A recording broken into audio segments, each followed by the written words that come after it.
Buenos días a todos. Mi nombre es Laura Arango. Yo soy residente de segundo año del programa de Medicina de Urgencias y bajo la asesoría del doctor Juan Manuel Robledo, hoy les traemos este tema que titulamos Más allá del soporte vital avanzado, el uso de la ecografía en actividad eléctrica sin pulso. Entonces, el contenido que nos trazamos para esta charla, vamos a iniciar inicialmente a dar una introducción, luego hablaremos de un algoritmo dinámico que fue propuesto por unos autores para el diagnóstico de esos pacientes con actividad eléctrica sin pulso, haremos una evaluación desde la evidencia de cada uno de los pasos de este algoritmo y finalizaremos con algunas conclusiones. Entonces, para empezar, sabemos que en Estados Unidos anualmente más o menos se producen 305.000 paros al año y que son extrahospitalarios. E intrahospitalarios se producen aproximadamente 209.000 paros. Tenemos que definir que la parada cardíaca va a ser ese cese repentino de la actividad cardíaca, tanto desde la parte eléctrica como la parte mecánica, de modo que el paciente va a dejar de responder por disminución del flujo sanguíneo cerebral, no va a respirar o va a respirar anormalmente y va a haber ausencia de pulsos detectables. Entonces acá está como el primer punto clave y es que en la parada cardíaca hay ausencia de pulso detectable con la palpación. Entonces, luego de que identificamos que estamos en el contexto de un paciente de paro, pues lo que vamos a hacer es proceder con la identificación del ritmo y sin duda, si vamos a ver un paciente que tiene fibrilación ventricular o taquicardia ventricular sin pulso, el paso siguiente va a ser que le demos una desfibrilación temprana que ha demostrado que mejora la sobrevida en los pacientes.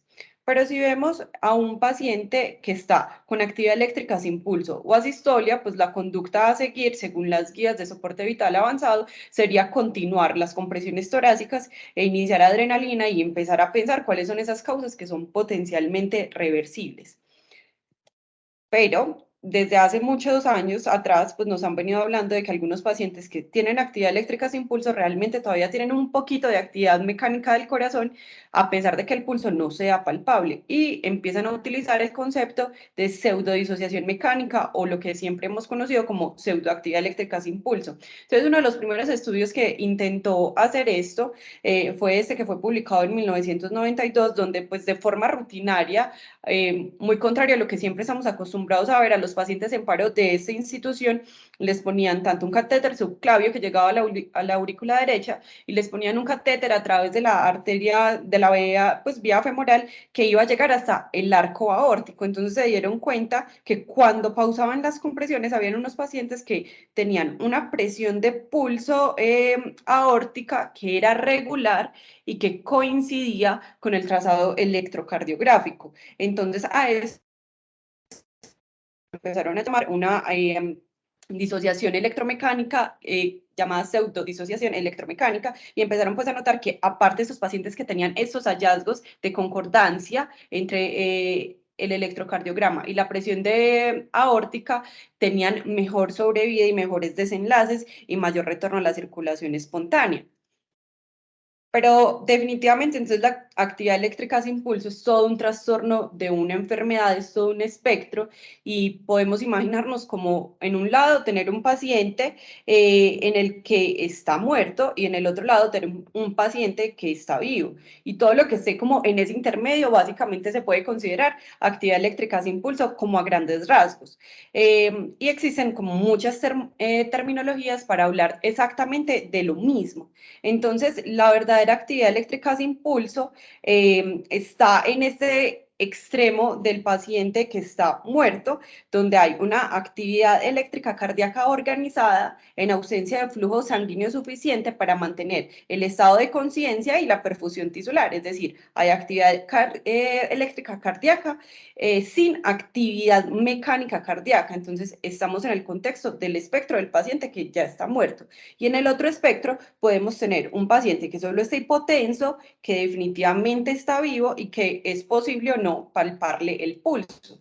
Y ya como en el intermedio de este espectro está estos pacientes con pseudoactividad eléctrica sin pulso, donde parece que está muerto, pero hay una actividad mecánica del corazón que es organizada y un CO2 al final de la expiración que puede ser parcialmente decente. Entonces, en estos pacientes, empezamos a mirar que cuando le hacemos ecografía estamos notando que hay actividad mecánica del corazón y que entonces estos deberían ser considerados como que están en un choque profundo e incluso Wenger nos habla de dos términos que me parecen muy útiles para diferenciarlos de acuerdo a los hallazgos ecográficos y es los pacientes que tienen ritmo sin pulso con parada ecocardiográfica, que es este PRES, sería aquellos que están en actividad eléctrica sin pulso. Y aquellos que tienen ritmo sin pulso con movimiento ecocardiográfico los llamamos PREM por las siglas en inglés y sería esta pseudoactividad eléctrica sin pulso.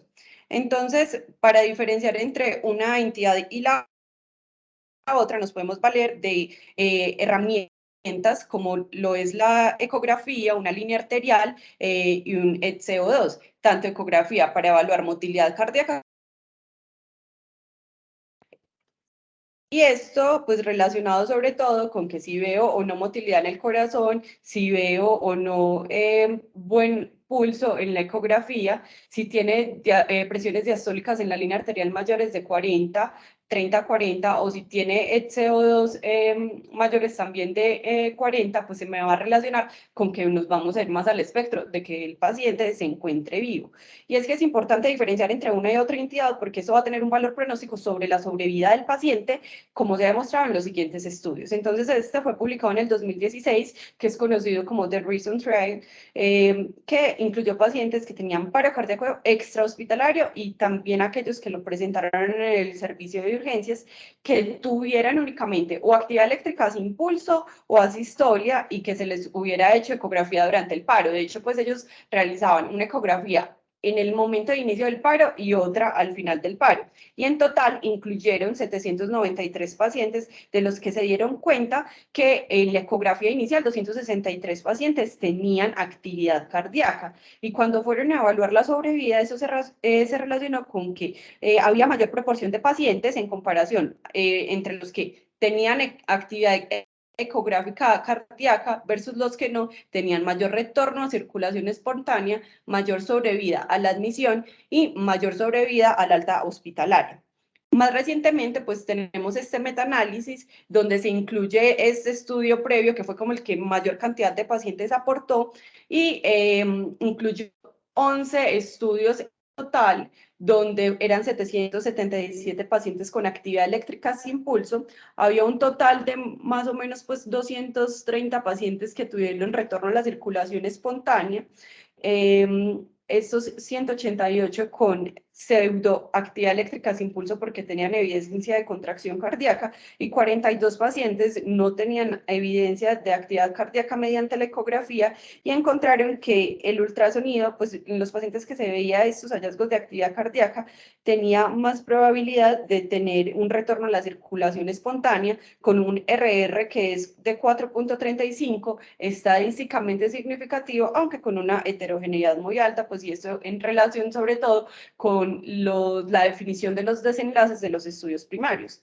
Sin embargo, pues a pesar de que sabemos estas diferencias entre ambas entidades, cuando vamos y miramos la guía de la AJA de soporte vital avanzado, pues realmente vemos que tratan exactamente igual a los pacientes que tengan o actividad eléctrica sin pulso o pseudoactividad eléctrica sin pulso y no hacen una diferenciación en el tratamiento entre ambas entidades. Entonces, la pregunta que nos surge es si deberíamos tratar la pseudoactividad eléctrica sin pulso igual que la actividad eléctrica sin pulso. Y para podernos responder esa pregunta, pues lo primero que tenemos que hacer es tenemos que pensar cómo lo vamos a diagnosticar. Entonces, a continuación es donde voy a hacer énfasis en el papel de la ecografía para poder diferenciar entre ambas entidades y les voy a contar el algoritmo diagnóstico que proponen estos dos autores, que son dos especialistas en medicina de urgencias, ya los conocemos ampliamente algunos de ellos, sabemos que son apasionados por la ecografía y que a partir de su experiencia es que proponen este algoritmo. O sea, ellos muy claramente mencionan que es un algoritmo que no está basado en la evidencia y que se desvía completamente de las guías que han sido publicadas. En ese algoritmo se asume que va a haber al menos un equipo de 4 personas y se asume que todos los pacientes que tienen un ritmo de paro con actividad eléctrica sin pulso van a tener un proceso dinámico en cuanto al tratamiento y en cuanto al manejo en general, y eso va a depender tanto de los recursos locales como de las características del paciente. Entonces, dentro de ese algoritmo dinámico, lo primero es la preparación. Idealmente, pues ellos hablan como el servicio de emergencias funciona de una manera espectacular en estos países. Ellos conocen previamente cuándo les va a llegar un paciente con paro, que se les esté haciendo alguna actividad. Entonces, incluso recomiendan que estos pacientes deberían tener, antes de que lleguen a urgencias, la infusión de norepinefrina ya preparada, incluso si el paciente después no lo vaya a necesitar, o tener push dose de epinefrina también listas, tener el ecógrafo ya prendido con el puesto y de hecho llamar a la persona que sea más experta que esté disponible para que venga a apoyar el paro. Tener capnografía, cómo asegurar la vía aérea, tener para poner una línea arterial y siempre contarle a todo el equipo qué es lo que se va a hacer, ¿cierto? Entonces, ellos proponen que durante la primera pausa de las compresiones torácicas se debería hacer una evaluación del pulso, sea carotídeo o femoral, por un máximo de 10 segundos a través de la ecografía. Y que si yo no veo pulso, entonces voy a continuar las compresiones, voy a iniciar adrenalina, voy a evaluar cómo está el CO2 y durante ese transcurso debería estar poniendo una línea arterial y tener todo listo para que en la próxima pausa sepa que voy a evaluar cómo se encuentra la actividad cardíaca, ¿cierto? Si por el contrario veo pulso, entonces realmente estamos en el contexto de un choque profundo, entonces voy a parar las compresiones, no voy a dar, voy a dejar de dar adrenalina y voy a empezar a monitorizar el paciente, pues para intentar mantener estas metas de tener una presión arterial media mayor de 60, de que tenga una presión arterial diastólica mayor de 40, un CO2 mayor de 40 y empezar a buscar mediante la ecografía todas las causas que le pudieron haber ocasionado el choque. Y ya en la segunda pausa de las compresiones torácicas, entonces nos recomiendan que hagamos ecografía cardíaca, idealmente mediante la proyección subsifoidea, y lo que deberíamos hacer es que deberíamos generar la imagen en al menos 10 segundos durante pues, como ese periodo de pausa. Y apenas antes de hacer como la pausa, ya debería estar empezando a tomar la imagen, 10 segundos antes recomiendan más o menos, y apenas se paren las compresiones, se debería grabar un video de la ecografía para intentar interpretar la imagen entre 5 a 10 segundos y de una se reinician las compresiones torácicas, de modo que si yo quedo con alguna duda en la interpretación de la imagen, tenga la posibilidad de ver el video para tomar pues como decisiones. Entonces, tengo que evaluar si con la ecografía veo actividad cardíaca vigorosa, es decir, que no es solamente que se mueva las valvas pues de las válvulas, sino que de verdad haya adecuada contracción cardíaca. Y voy a buscar las causas anatómicas de la actividad eléctrica sin pulso. Por ejemplo, que de pronto tenga un ventrículo derecho que esté colapsado para pensar en que tenga taponamiento cardíaco, un neumotórax a tensión, o si veo el ventrículo derecho que está dilatado, pensar que de pronto sea una embolia pulmonar, o si definitivamente el ventrículo izquierdo no se está moviendo bien, pensar que de pronto sea un infarto agudo del miocardio. Entonces, si yo veo actividad cardíaca vigorosa en la ecografía, ellos nos recomiendan como dos opciones. La primera sería que continúe el RCP, administre adrenalina mientras busco y revierto las diferentes causas de la actividad eléctrica sin pulso, principalmente enfocándonos en aquellas causas que causen hipovolemia profunda. O la otra opción sería tratarlo como un estado de choque profundo, debería parar las compresiones, evaluar los signos de retorno a circulación espontánea y titular el vasopresor. Y esta diferencia entre ambas conductas está relacionada sobre todo con algunos hallazgos en modelos animales que en algunos han sido contradictorios, donde dice que hacer contracciones, hacer compresiones cardíacas que estén en relación con la compresión torácica, que coincidan, va a mejorar el gasto cardíaco. Sin embargo, pues esto no ha sido posible demostrarlo, pero entonces por eso nos dan como con base en ese fundamento teórico cualquiera de esas dos opciones. En la tercera pausa, entonces, en la tercera y la cuarta nos dicen como en una haga ecografía de pulmón y en la otra haga ecografía de abdomen. Idealmente deberíamos estar utilizando dos ecógrafos, uno para verificar pulso y otro para hacer la evaluación de pulmón o de abdomen y buscar pues otras, las causas anatómicas del paro que puedan ser potencialmente reversibles.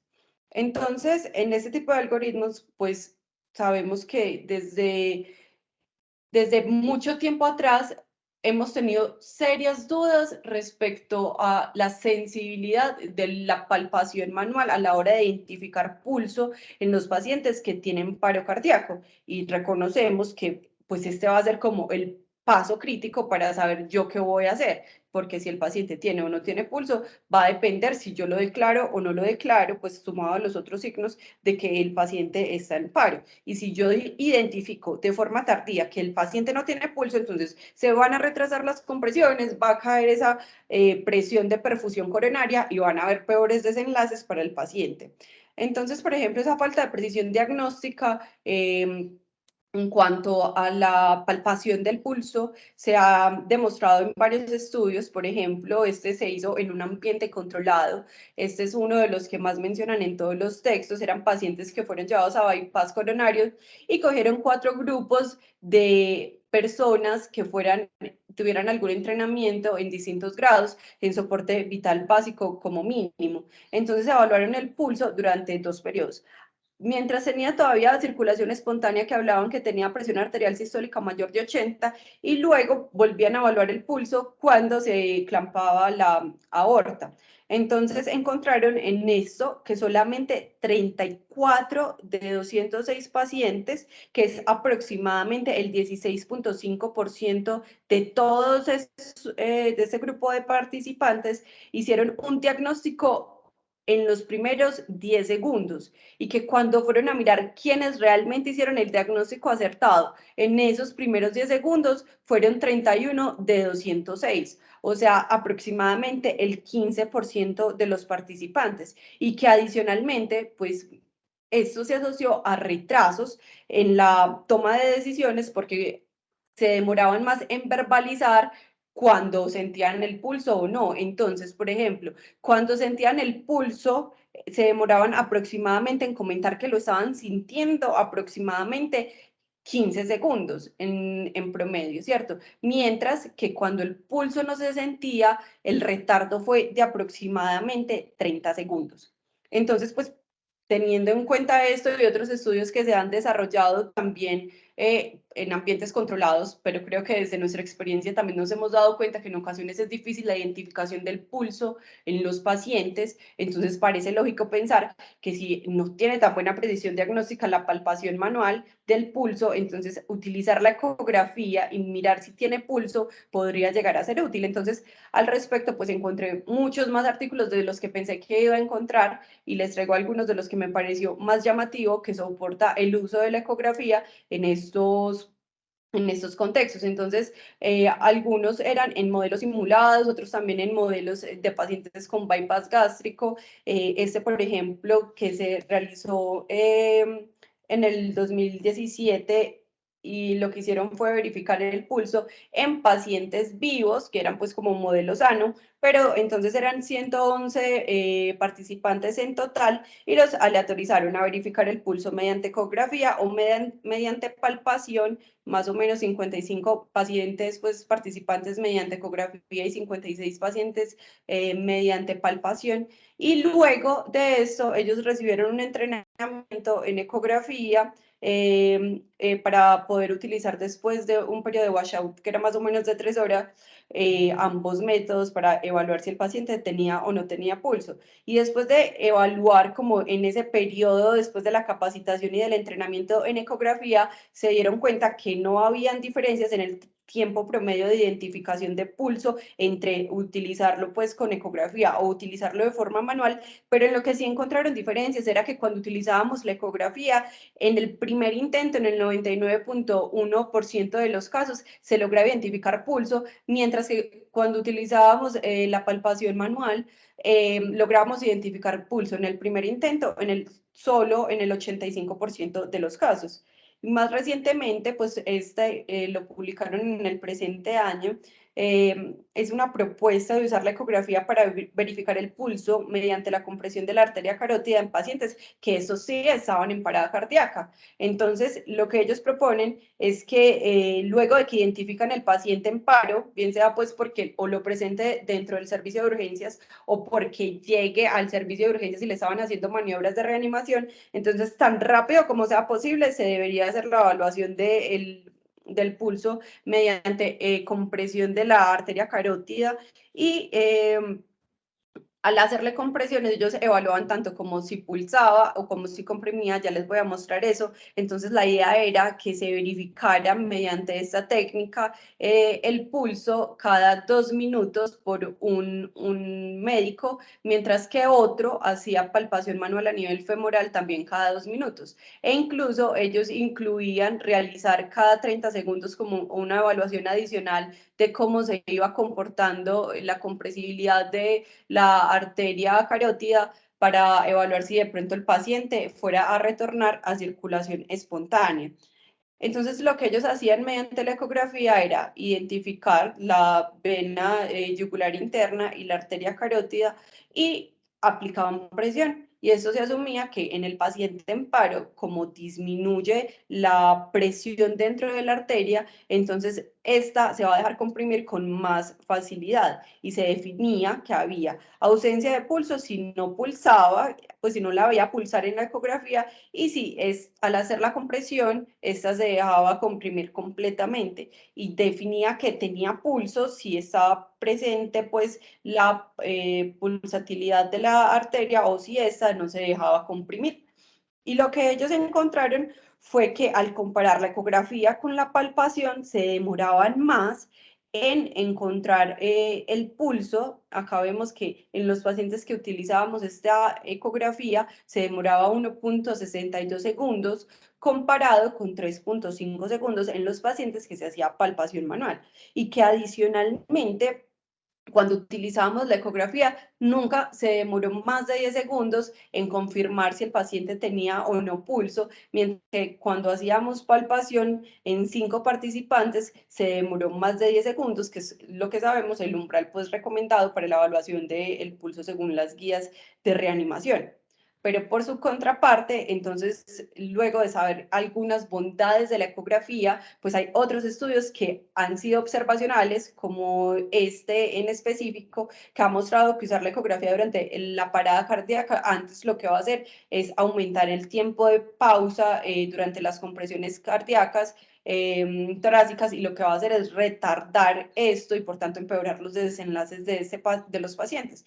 Entonces, por ejemplo, en este estudio en específico, lo que se dieron cuenta era que en promedio la duración de la evaluación del pulso y de las interrupciones cuando se hacía con ecografía era de 21 segundos, mientras que cuando se hacía sin ecografía era de 13 segundos, con un incremento en la duración de la evaluación de pulso de aproximadamente 8,4 segundos. Y entonces, pues esto lo que hace es demostrarnos que es muy importante primero capacitarnos para poder saber evaluar adecuadamente cómo se hace la identificación del pulso, y que adicionalmente deberíamos tener todos los aspectos técnicos listos a la hora de yo saber que voy a identificar el pulso con la ecografía para evitar esos retrasos. Es decir, entonces debería tener el ecógrafo claramente prendido, el transductor listo, con el gel aplicado, y previo a la pausa ya debería estar en la piel del paciente, de modo que cuando sea el momento de verificar si tiene o no tiene pulso, pues entonces solamente sea obtener la imagen. Incluso en algunos estudios hablan de obtener la imagen no solamente en modo E, sino utilizar el Doppler. Sin embargo, pues los estudios que favorecen el Doppler, pues se dan cuenta que al comparar Doppler con palpación manual, pues obviamente hay mayor precisión diagnóstica. Sin embargo, no evalúan propiamente el tiempo del retraso del diagnóstico, y como sabemos, pues hacer la evaluación de eso posiblemente nos tome un poco más de tiempo. Entonces, por eso traje como pues estos estudios que hablan propiamente de utilizar la ecografía en modo B para saber si tiene o no tiene pulso. Entonces, cuando ya pasamos a la segunda pausa, lo que estamos buscando es realizar una ecocardiografía tanto para mirar si tiene motilidad cardíaca como para saber si hay alguna causa mecánica que pueda explicar el paro y que sea potencialmente reversible. Pero entonces, de nuevo, lo que nos preocupa de utilizar la ecografía es en que eso va a traducirse en algunos casos en mayores pausas y mayor retraso de continuar con las compresiones torácicas. Entonces, me pareció interesante como la propuesta que hacen los autores de empezar a tomar la imagen aún con las compresiones y luego hacer el video, y eso está como soportado por este estudio. En este estudio en específico, pues intentan hacer casi que exactamente lo mismo que proponen los autores, y ellos dicen como que se debería generar la imagen durante las compresiones, que principalmente como para intentar identificar la ventana y cuál va a ser el mejor lugar para ver la imagen.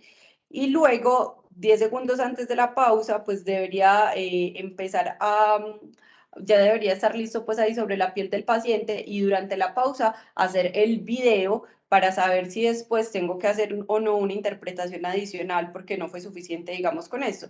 Entonces, esta propuesta, lo que encontró mediante este estudio de cohorte es que el promedio de tiempo de adquisición, pues realmente era como un estudio que miraba cómo se comportaba antes y después de utilizar la identificación prepausa para saber cómo estaba la ventana acústica, y encontraron que luego de usar esa estrategia, el promedio de tiempo de adquisición de la imagen disminuyó de 20.4 segundos a 11 segundos, y por tanto, al disminuir como el tiempo de adquisición de la imagen, también disminuyó la pausa en general durante la reanimación cardiopulmonar de 28.3 segundos a 12.8 segundos, que aún así siguen estando por encima pues del umbral recomendado durante, pues por las guías de soporte vital avanzado.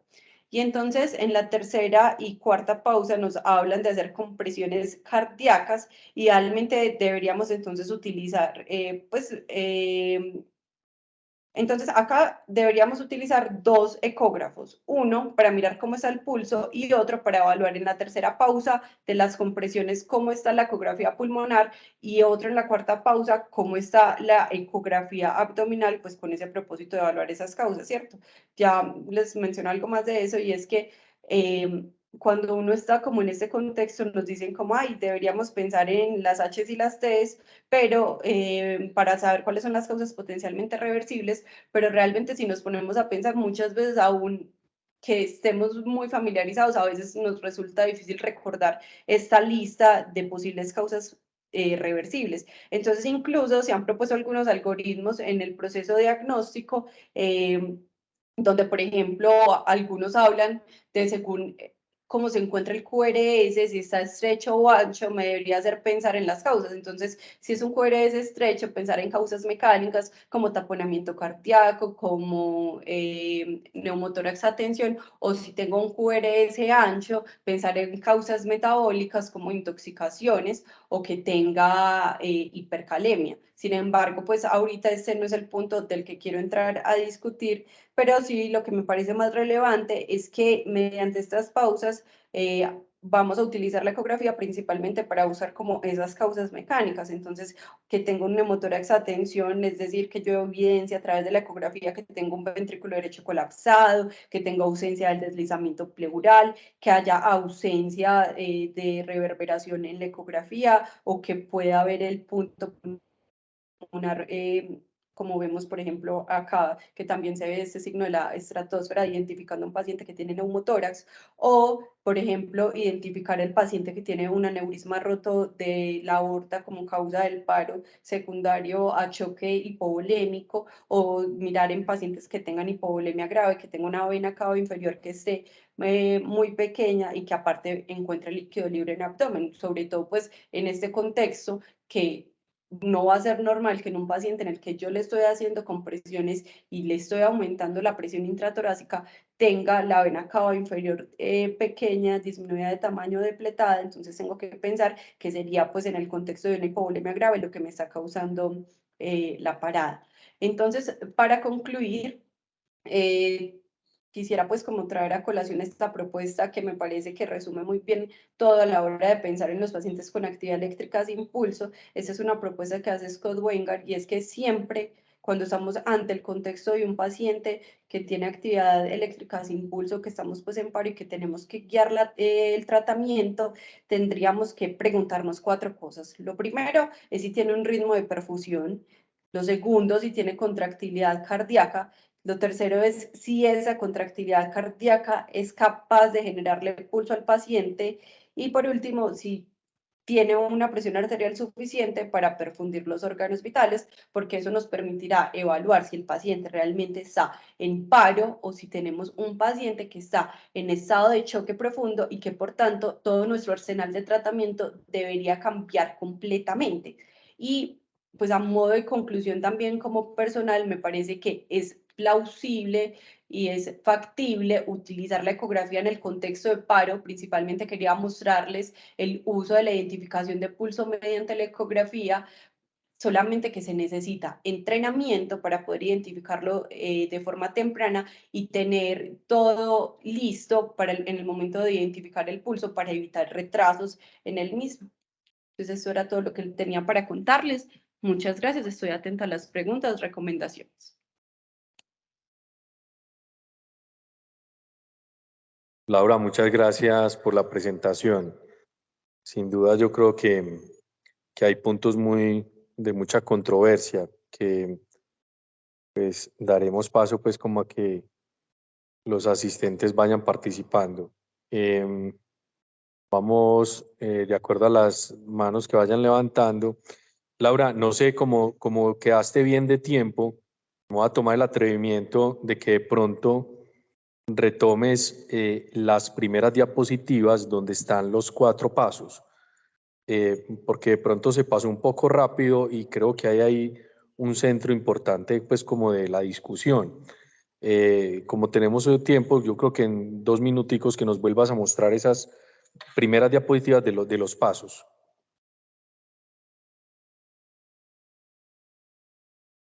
Acá. Exacto, sí.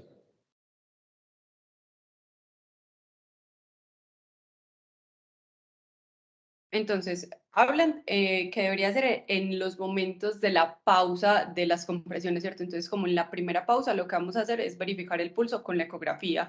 Pues ellos dicen que debería ser o femoral o carotidio. En general recomienda más que sea femoral porque interfiere menos con las compresiones en teoría, pero realmente pues esto no necesariamente tiene que ser así, ¿cierto? De hecho, la mayoría de los estudios, como les mostré, están hechos para evaluar el pulso a nivel carotidio. Entonces ellos dicen, si usted no ve pulso, entonces debería continuar con las compresiones torácicas, seguir la adrenalina como se sabe, y incluso pues ellos de forma rutinaria hablan de poner línea arterial en estos pacientes con paro. Y si yo identifico que tiene pulso en este momento, entonces ya estaría pues más ante el contexto de un paciente con choque profundo y que debería evaluar mejor la contractilidad cardíaca y empezar a monitorizar como todas esas metas de perfusión, empezarle infusión de norepinefrina y buscar como las causas reversibles o las potenciales causas de choque en este paciente, ¿cierto? Ya en la segunda pausa de las compresiones, entonces acá ya estaría pensando en hacer ecocardiografía, tanto para evaluar si hay contractilidad vigorosa, y eso es muy importante, y es que no solo sea que yo vea mover las valvas, sino que yo vea realmente que hay actividad muscular del corazón y que empiece a buscar como aquellas causas mecánicas de la parada cardíaca, entonces que tenga o taponamiento cardíaco, que vea ese ventrículo derecho que está completamente comprimido, que lo vea distendido pensando en una embolia pulmonar, ¿cierto? Entonces, si yo veo que hay actividad cardíaca vigorosa, pero pues previamente en la primera parada yo no encontré que tenía pulso, entonces hablan de 2 opciones. Uno es que podría continuar la RCP y administrar la adrenalina y seguir buscando las causas reversibles, o 2, puedo tratarlo como un choque profundo, suspender las compresiones, mirar si de pronto durante ese tiempo hubo cambio y realmente ya tenga nuevamente pulso y lo puedo verificar con la ecografía, evaluar pues otros signos de que hubo retorno a la circulación espontánea y empezar a administrar infusión de vasopresor, o sea, tratarlo en general como un choque profundo. Y pues esta diferencia que les contaba ahorita entre utilizar un camino u otro está soportado como por esos hallazgos en modelos animales. Y ya en la tercera y cuarta pausa, pues recomiendan como en la tercera haga ecografía de pulmón y en la cuarta pausa haga ecografía de abdomen, principalmente pulmón para buscar si tiene neumotórax y abdomen para mirar cómo se encuentra la vena cava, si hay líquido libre, si tiene aneurisma roto de aorta abdominal, y según pues realmente como la condición del paciente se podría cambiar, hacer primero abdomen o hacer primero pulmón de acuerdo pues como a la sospecha clínica que yo tengo en estos pacientes. Ese es el algoritmo que ellos proponen, profe. Perfecto, Laura, muchas gracias. Esa segunda vista eh, lo deja un poco más claro, sí. Bueno, no, damos paso entonces a la discusión. Voy a mirar si hay participación. Por ahora no veo. Mm,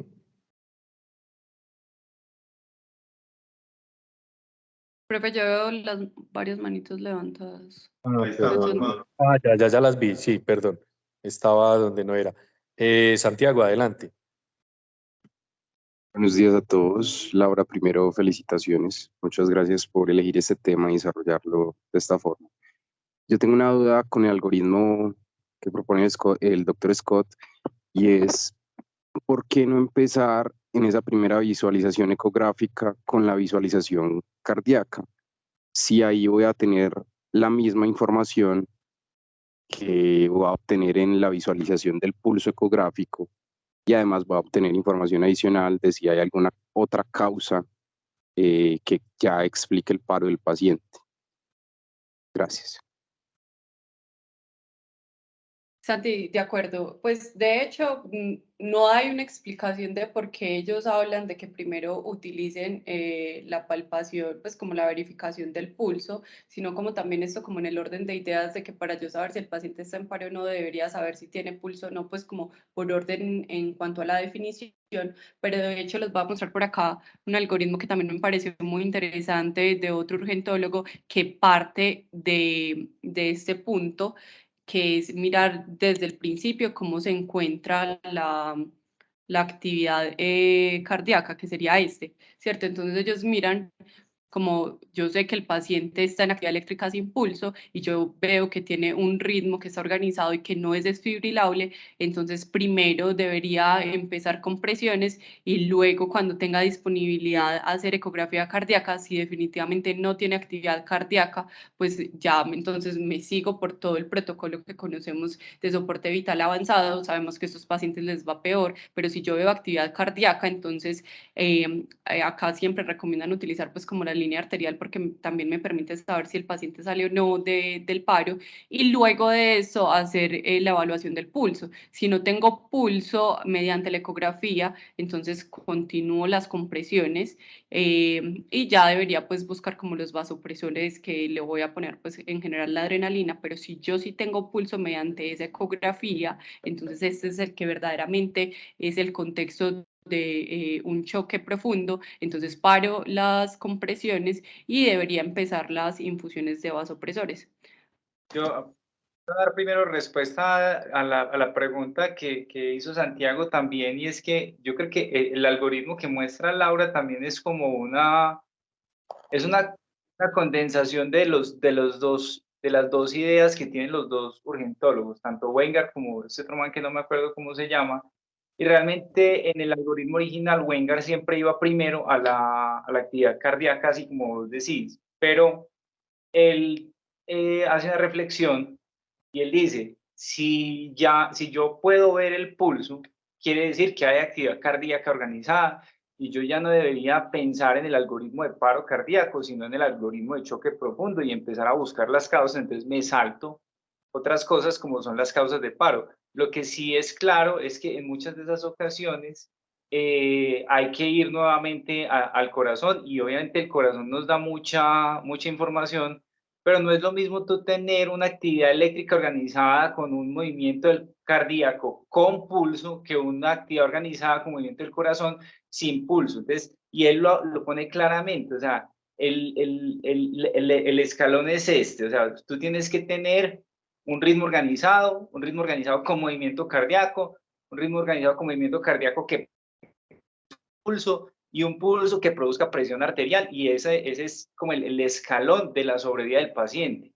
Entonces, él en ese orden de ideas lo que hace es devolverse. Si el paciente no le tocó pulso manual, entonces es que no tiene presión arterial, entonces busco pulso ecográfico, entonces si no hay pulso ecográfico, busco actividad cardíaca organizada, y es como la forma de pensar o el raciocinio que utiliza él para utilizar ese protocolo, lo que a mí me parece que es bastante lógico. Hay una cosa muy clara cuando hacen la discusión entre los dos urgentólogos, y es que ellos no ponen uno de los algoritmos sobre el otro. Cualquiera de las dos formas está bien hecha. Que sí es claro que si tú buscas el pulso ecográfico femoral o carotidio durante el masaje cardíaco y estás esperando a que haya la pausa, tú no vas a interrumpir en ningún momento la reanimación, y eso es muy importante, y eso para ellos es de suma importancia y para nosotros también. Entonces, digamos que una de las razones también por las cuales ellos lo buscan ahí. Yo quiero aclarar una cosa, y es que hace una distinción entre aquellas personas que son reanimadores ocasionales y aquellas personas que ellos llaman... ¿Hola? Dale, ¿Me Juanma. escuchan? Sí, ahí se oye. Dale, Juanma. Hacen una disertación entre aquellas personas que son reanimadores ocasionales y otros a los que ellos llaman resucitacionistas. Esto no es para resucitadores ocasionales. Los resucitadores ocasionales que pueden ser urgentólogos, hay urgentólogos que trabajan en sitios donde el paro cardiorrespiratorio es una cosa ocasional.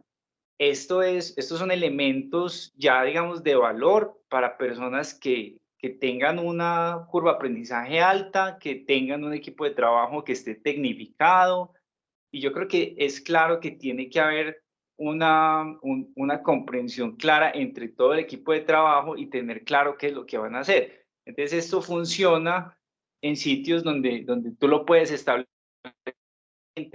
y por ejemplo, donde tú puedes tener dos urgentólogos, uno liderando la resucitación y el otro haciendo la ecografía. De hecho, él dice, normalmente yo la vía aérea se la dejo a mi residente mayor, tengo un equipo de trabajo que está haciendo el resto de las medidas, y tengo otro urgentólogo que está liderando la reanimación y yo me encargo de la ecografía, o yo dirijo la reanimación y el otro urgentólogo está haciendo la ecografía. Entonces, estos son elementos que claramente no pueden aplicarse a todos los contextos, pero que nos parecen interesantes porque, uno, tienen lógica, dos, tienen plausibilidad biológica, y tres, aunque la evidencia es poca, existe evidencia. Hay una cosa clara y en la pseudoactividad eléctrica sin pulso, y es que hay estudios animales que demuestran que si tú das masaje cardíaco a un corazón que se está moviendo, le vas a disminuir el gasto, y eso puede impactar en el desenlace a largo plazo. Son estudios de hemodinamia en cerdos. Entonces, por eso, una de las propuestas que hacen es que si hay actividad eléctrica organizada con movimiento cardíaco organizado, cambiemos el chip, y ahí no es masaje y adrenalina 1 miligramo, sino entonces empecemos a corregir causas. Intubemos al paciente si creemos que está hipoxémico, pongámosle volumen si necesita volumen, pongámosle vasopresores a dosis de vasopresor y no a dosis de resucitación. Eso tiene controversia, porque de hecho hay estudios que han demostrado que en los momentos de crisis la producción de catecolaminas endógenas es mucho mayor a lo que nosotros, por ejemplo, le administramos a un paciente en paro. Pero la sugerencia es, por ejemplo, a usted no le sugieren que si usted tiene un paciente con un choque séptico y con una presión de 60-40 le ponga 1 miligramo de adrenalina. Pues eso realmente en la literatura parece mucho, aunque fisiológicamente hay estudios que han demostrado que es muy poquito comparado con lo que uno produce. Finalmente, creo que vale la pena encontrar estos pacientes. Yo, desde que empecé a leer el protocolo, he hecho la búsqueda activa de pacientes en paro, y me he encontrado con muchos pacientes en paro con pseudoactividad eléctrica sin pulso, que han retornado a la circulación espontánea sin la necesidad de iniciar masaje cardíaco, sino únicamente con de volumen y la administración de adrenalina. De adrenalina en microbolos o en bolos de empuje, como lo mencionaba Santiago en el Congreso. Entonces, pues es una propuesta que me parece interesante. Sé que puede ser difícil de aplicar, pero me alegra que hayamos podido tener el espacio y le agradezco mucho a Laura que nos lo haya mostrado y que lo haya hecho también, pues. Laura, muchas gracias. Gracias a usted, profe. Gracias, Juan. Víctor, adelante. Buenos días. Primero, me parece que es muy chévere. Víctor, Víctor, se te escucha mal.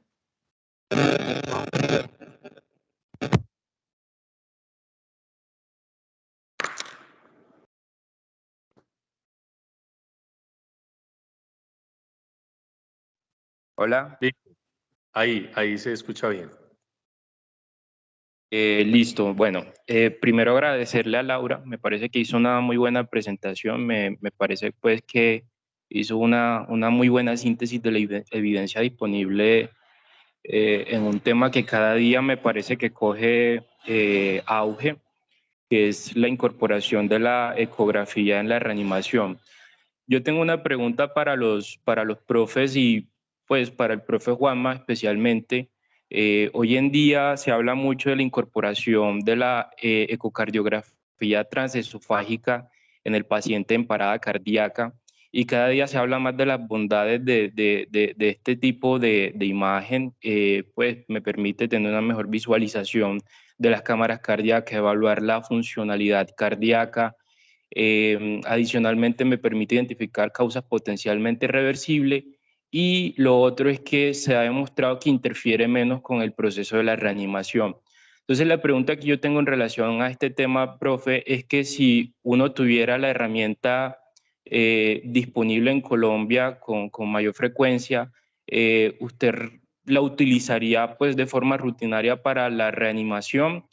Y pues cuál sería como la posición que tiene al respecto. Sí, Víctor, qué pregunta tan bacana. Entonces, ahí hay una cosa, y yo lo discutía recientemente con un residente de anestesia que vino de España, donde él me decía, es que en mi hospital solamente hay una sonda transesofágica para todo el hospital, y es un hospital de 500 camas, ¿cierto? Es un hospital grandísimo, con una sola sonda transesofágica que se la tienen que turnar entre quirófanos y no sé si es una solo para quirófanos o es una para quirófanos y otra para ecocardio, creo que ellos no tienen ecocardio, en fin. El asunto es muy sencillo, los costos de esas ondas son muy altos. Entonces yo le decía, yo quisiera entrenarme en ecotransesofágica, pero no tiene sentido que yo me entrene en ecotransesofágica si la posibilidad de tener una sonda en urgencias es tan rara y yo voy a perder la curva de aprendizaje rápidamente y voy a gastar un montón de plata. Ahorita estuve averiguando un curso que hay en Argentina y cuesta $750 sin contar los tiquetes y la estadía. Entonces eso para mí es un curso que es prohibitivo en este momento. Yo creería que si en algún momento llega a existir la posibilidad de tener una sonda transesofágica en urgencias, que creo que eso se va a demorar mucho, sería la mejor forma de hacer la resucitación. Y las razones son las que vos dijiste. O sea, tú puedes establecer, es más, tú puedes mirar el abdomen desde una sonda transesofágica, puedes mirar la vena cava, puedes mirar el riñón, puedes mirar puedes mirar la aorta, puedes, y no interfiere en absoluto, y tú incluso lo puedes hacer durante el masaje cardíaco y establecer si sí se están haciendo el masaje cardíaco exactamente donde se debería hacer. De hecho, esa es la forma en que se hace resucitación cardiopulmonar en algunos lugares en el quirófano cuando la sonda es operada por el anestesiólogo. Por ejemplo, en algunos procedimientos por ejemplo, de cirugía cardio, donde tienen la sonda ahí, como las TAVI. El paciente hace paro de pronto en una TAVI, lo empiezan a reanimar, el paciente no tiene todavía el pecho abierto, pues no tiene el pecho abierto, le hacen con la sonda y dirigen la resucitación con la sonda y algunos otros procedimientos así. Entonces, yo sí creo es de mucha utilidad, pero los costos son demasiado altos como para nosotros considerarlo en este momento. Entonces, te voy a poner un ejemplo. La guía de resucitación sugiere el uso de EDCO para guiar la reanimación. Y en este momento ni siquiera estamos utilizando eso. Ahí es cuando yo digo, entonces sí que hay a haber una diferencia entre resucitadores ocasionales y resucitacionistas. Entonces, empecemos por lo básico, empecemos a buscar cosas como el EDCO. El ecógrafo ya lo tenemos, o sea, hay muchas formas de yo guiar la reanimación. Tengo la línea arterial, tengo el ecógrafo, tengo el EDCO, pero el EDCO, ¿qué es lo que más recomienda la guía? Porque es de los que tiene, digamos, mejor evidencia. No es que tenga mayor cantidad ni calidad de la evidencia, sino que es la evidencia que ha sido mejor evaluada.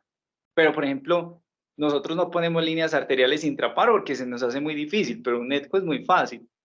Y de ahí brincar pues como a una zona transesofágica me parece como muy complejo. Entonces yo creo que tenemos que adecuar nuestros sistemas y por eso hice la aclaración de que esto no es para todo el mundo y yo lo utilizo y en este momento, por ejemplo, estoy hablando porque ya me di cuenta que donde yo trabajo tengo la posibilidad de tener el capnógrafo en urgencias para hacer una resucitación mejor guiada. Esa es como la propuesta.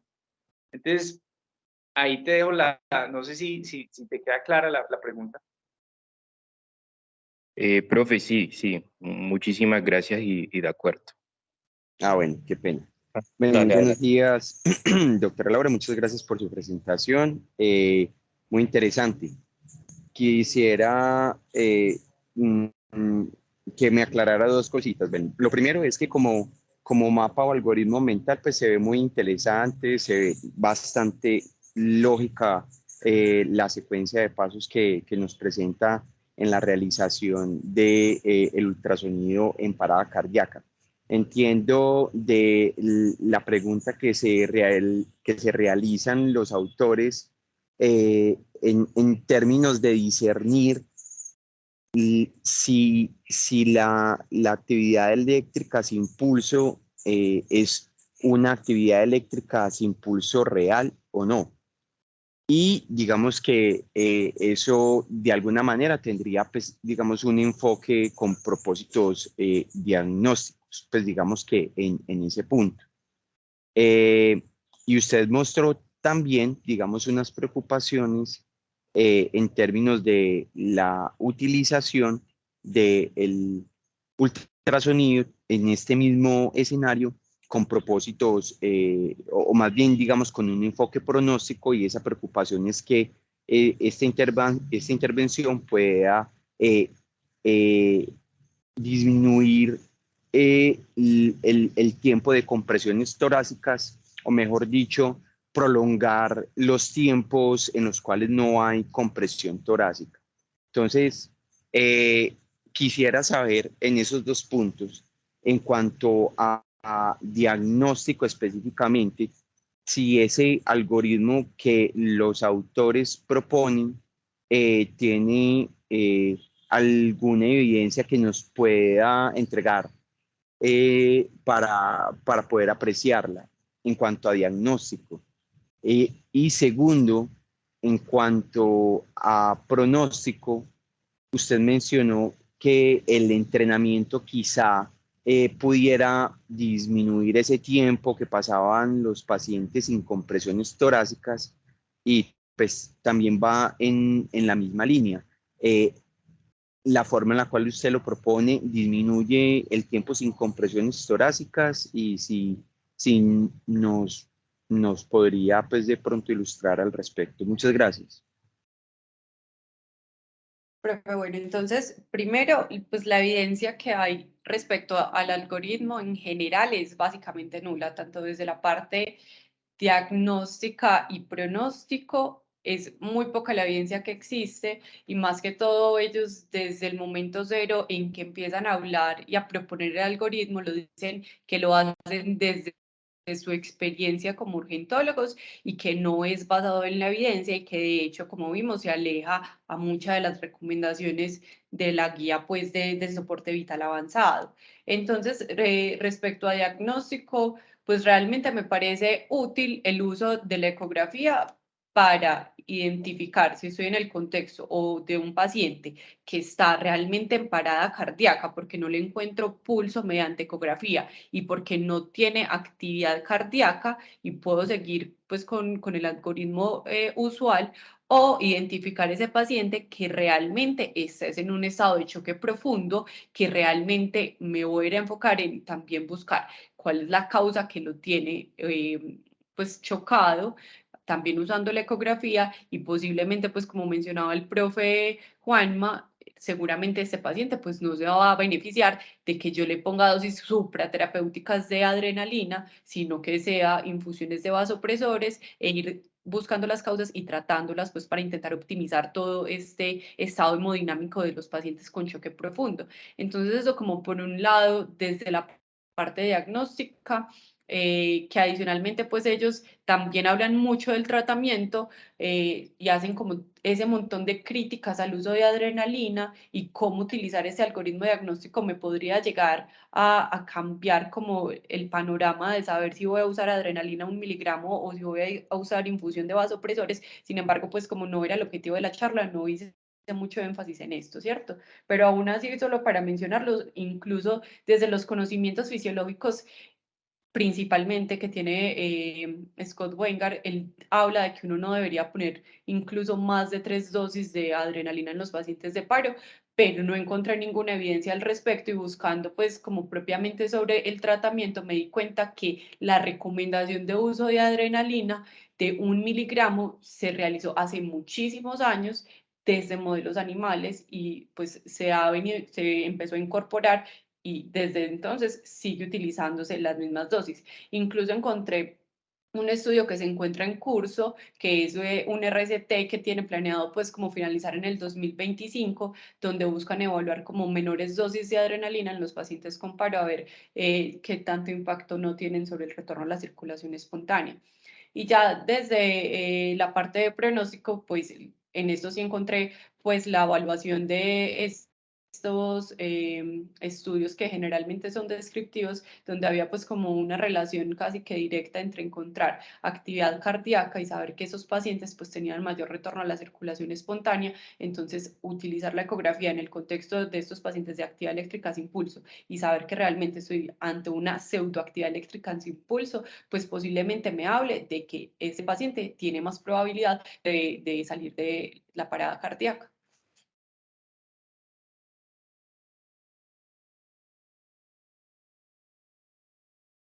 Muchas gracias. Bueno, sigo yo ahí en el orden de la palabra. Laura, muchas gracias por la presentación. A mí me pareció muy buena, además que, como lo había mencionado, pues iba a dar para controversias y la discusión ha estado pues muy buena. Yo tenía ahí algunos aspectos para mencionar. Lo primero es que yo pienso que a nosotros nos queda duda de que la actividad eléctrica sin pulso es, digámoslo, un costal donde llegan muchas cosas y sin duda, seguramente con el tiempo iremos de pronto hasta subclasificando, que es precisamente lo que está pasando acá, ese grupo tan grande que en paro llamamos actividad eléctrica sin pulso. Yo pienso que los otros ritmos están mucho más sedimentados, pero ahí en ese ritmo caen muchas cosas que probablemente sean muy heterogéneas. La ecografía, como todo lo que hemos venido nosotros manejando, tiene cabida en muchos aspectos. Yo creería que el paro no está exento de eso, todo lo contrario. Seguramente se beneficia mucho del papel de la ecografía. Pero tengo y quedan, pues al menos para mí, algunas dudas e interrogantes, que sería, uno, todos sabemos que salen muchos algoritmos, ¿cierto? Cualquier persona puede sacar un algoritmo y obviamente con las mejores intenciones, como ustedes mismos lo dicen, con las mejores, digámoslo, bases fisiológicas o preceptos, pero eso no necesariamente quiere decir que sea válido, ¿cierto? Y por eso precisamente uno diría que a partir de ahí seguramente deben surgir validaciones externas que incluso como todo lo de paro debe ser difícil de llevar a cabo, porque todos sabemos que las cosas en paro cardiorrespiratorio son bien difíciles de estudiar. Lo otro, creo que Juan Manuel dijo un aspecto que para mí vale la pena recalcarlo, y es que no es lo mismo quien reanima una vez a la semana, una vez al mes, a quien reanima mucho. Y yo pienso que como muchas cosas, como cuando se hablan de innovaciones en trauma, casi siempre se está hablando de centros de referencia. Entonces, claro, hablamos de cosas muy novedosas en trauma, pero quienes lo están diciendo son centros de alta excelencia, pues, o de alta calidad. Yo pensaría que acá aplica lo mismo. No quiere decir que no podamos llegar allá, y seguramente la lógica dice que tengamos que apuntar allá, pero también tenemos que poner los pies en la tierra de que no estamos allá. O sea, de que no reanimamos de esa manera. La pregunta sería entonces cuestionarnos cuál sería el entrenamiento adecuado para nosotros decir, vea, es que tenemos la capacidad de definir si el paciente tiene pulso basados en ecografía. Tenemos la capacidad de definir si hay contractilidad por la persona, pues, que en ese momento esté encargada, ¿cierto? Porque de lo contrario estaríamos llevando de pronto a una mala práctica, ¿cierto? Tomar decisiones equivocadas en un paciente en paro desde el punto de vista ético incluso es muy relevante. Entonces creo que también depende mucho de eso, de la formación, de la calificación y del volumen que se tenga de estos pacientes en paro. Tengo una última pregunta, Laura, y es con respecto a ese paso donde se evalúa la contractilidad cardíaca, porque tú en la diapositiva lo pones como contractilidad cardíaca vigorosa. Entonces yo quisiera saber realmente si eso hay unas formas de cuantificarlo o realmente cómo se toma esa decisión, porque es que me parece muy trascendental en ese algoritmo que basado en esa contractilidad cardíaca vigorosa, yo paro las maniobras. Y a mí, como les digo, eso desde el punto de vista ético incluso me parece difícil de tomarlo, porque yo parar las maniobras de reanimación y simplemente montar una infusión de Nore y tratar de buscar las causas, pero sin continuar la reanimación de las cosas que definitivamente han mostrado en parada cardíaca mejoría en la supervivencia, me queda ese interrogatorio, sobre todo desde el punto de vista de la capacidad de tomar esa decisión. Profe, en específico, pues como de esta parte de actividad cardíaca vigorosa, pues ellos mencionan únicamente como que no tome la decisión solamente basado en si veo o no que se muevan las valvas, sino que al hablar de actividad vigorosa es que aparte yo esté notando que haya adecuado acortamiento de los músculos, pues del ventrículo en el momento de la contracción. O sea, no es solamente movimiento de valvas, que muchas veces toman esto como realmente actividad cardíaca, pero puedo ver que esté moviéndose la valva y que definitivamente pues no se contraiga nada de ese ventrículo, que eso no aplicaría como actividad cardíaca vigorosa, sino que tiene que ser que de verdad haya una adecuada contracción del ventrículo asociado al movimiento de las valvas. De acuerdo, de acuerdo. Gracias por la claridad. Juanma, adelante. Para responder un poquito, pues como ampliar la respuesta que da Laura, es que realmente la actividad cardíaca vigorosa es cuando uno ve movimiento sincrónico de las paredes de los ventrículos. O sea, si no hay movimiento sincrónico de las paredes de los ventrículos, así no sea vigorosa, porque tenemos pacientes con falla cardíaca, el paciente tiene aturdimiento miocárdico, pero si hay movimiento de las paredes de los ventrículos de forma sincrónica, eso se considera actividad cardíaca vigorosa, o sea, hay actividad del músculo miocárdico propiamente hablando. Las valvas, que es lo que menciona Laura, se continúan moviendo incluso cuando está el corazón parado, y eso es lo que llaman cardiac standstill o parada cardíaca completa, que en actividad eléctrica sin impulso es un marcador de mal pronóstico.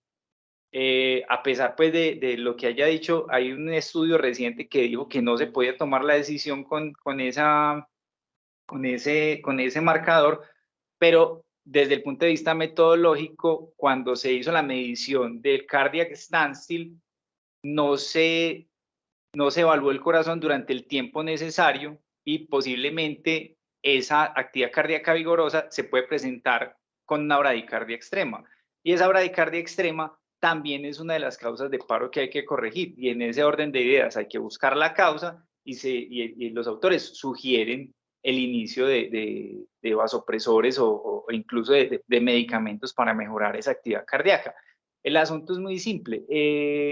Yo estoy de acuerdo con vos en que no, la idea no es parar unas maniobras que ya tienen una sedimentación en la literatura de forma, digamos, abrupta y sin un soporte en la literatura, pero es que en este caso estamos hablando de que realmente el paciente no está en parada cardíaca. Cuando se habla de actividad eléctrica sin pulso, es actividad eléctrica sin movimiento cardíaco. Estrictamente hablando, el paciente que tiene movimiento coordinado de las paredes de los ventrículos no está en parada cardíaca, sino en un choque profundo. Y desde el punto de vista fisiológico y desde el punto de vista de la evidencia, eso se ha evaluado en modelos animales como se han evaluado la mayoría de las intervenciones que hacemos en paro cardiorrespiratorio. Volvemos a lo mismo, no se trata de reemplazar unas cosas por otras, y en eso son claros los autores. Es aprender a utilizar las herramientas que tenemos y sumar herramientas que nos ayuden a tomar decisiones. No es lo mismo un corazón que se mueva que 20 veces por minuto, que probablemente yo en ese no pararía las compresiones, que un corazón que esté a 150 y tratando de expulsar una precarga, una volemia que yo sé que no tiene, o con una presión de los vasos que no tiene, y en ese caso yo debería optimizarlo. No necesariamente tengo que parar el masaje. Eso ya, digamos que se podrían sumar terapias, y en ese orden de ideas, por ejemplo, con lo que vos decís, yo no pararía, vos me decís, yo no pararía el masaje cardíaco, que es una cosa que ha demostrado aumento en la supervivencia, pues no pares el masaje cardíaco, pero en ese orden de ideas vos sí podrías considerar, bueno, este man le falta volemia, le falta vasopresor, y te lo digo porque lo he visto directamente. Los pacientes responden cuando uno identifica ese factor decisivo de que el corazón está tratando de aguantar, el corazón está funcionando, pero la presión es insuficiente para generar pulso, y uno hace esa mínima intervención que es poner un micróbolo de adrenalina o poner una infusión de vasopresor, el paciente resucita. Lo he visto, yo lo he hecho, o sea, no te lo digo porque lo haya escuchado, sino que en algún momento lo he hecho y el paciente resucita. Entonces, yo creo que cada quien va mirando qué toma, qué le sirve, qué no, pero estoy de acuerdo con vos, hasta que no haya un cuerpo fuerte de evidencia, es muy difícil, y esto no se va a integrar a las guías. Simplemente era una propuesta que queríamos mostrarle de cosas, cómo se hacen en el mundo, cómo podemos optimizar, mejorar nuestra resucitación cardiopulmonar, porque es eso, resucitación. Y no, yo le agradezco mucho a Laura, que el tema es muy interesante y ella lo supo traer. Muchas gracias ahí por la intervención. No, de acuerdo. Para finalizar, pues yo pienso que, como le dijiste, es más algo sumatorio. Pues yo no creo que la ecografía sea una enemiga de la reanimación, todo lo contrario, eso va sumando.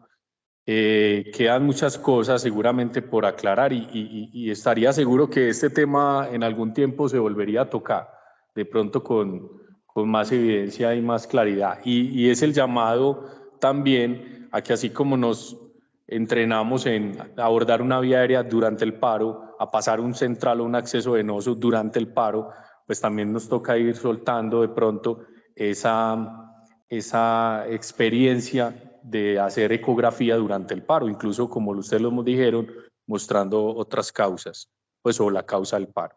Bueno, nuevamente agradecerle a Laura por esta presentación y a todos, pues, por la participación. Un feliz día.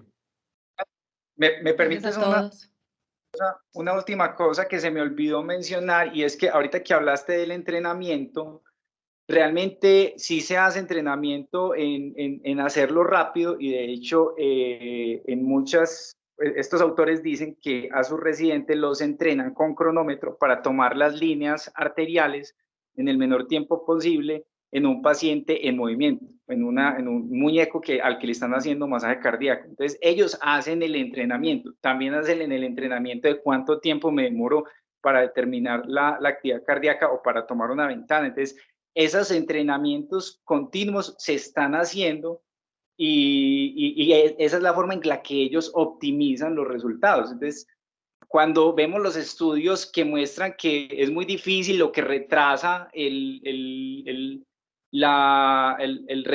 retomar la reanimación, son estudios hechos en centros que tienen poca experiencia. Entonces, yo creo que entrenándonos nos puede ir un poquito mejor, obviamente sin ser una panacea. Qué pena ahí la interrupción.